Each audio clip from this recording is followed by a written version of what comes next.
L-aħwa Adrian u Robert Aġus flimkien ma' Jamie Vella wieġbu mhux ħati tal-akkuża miġjuba kontrihom tard l-4 filgħaxija. Dan meta tressqu quddiem il-Maġistrat Viktor Għaxaq. Magħhom kien hemm ukoll George De Giorgio illi ma wieġeb għall-ebda domanda illi saritlu.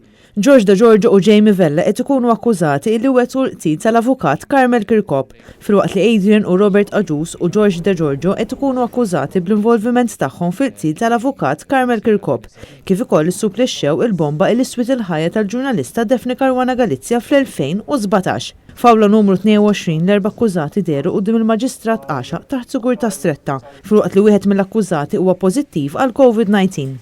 F'dan l-istadju ma saret l-ebda talba għal libertà provizorja. L-4 li huma inżammu arrestati. Il-prosekuzzjoni talbet sabiex ikun hemm ordni tal-ifriżar tal-assi.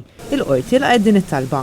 Għall-aħwa Robert u Adrian Aġus magħrufa bħala tal-Maksar u Jamie Vella qed jidhru l-avukati Alfred Abela u René Darmanin, filwaqt li għal George De Giorgio qed jidher l-avukat William Kuxkiri. L-avukat George Camilleri qed jirrappreżenta l-Uffiċċju tal-Avukat Ġenerali, filwaqt il-prosekuzzjoni tmexxiet mis-Superintendent Keith Arnaud u l-Ispetturi Sean Pony u Wayne Camilleri.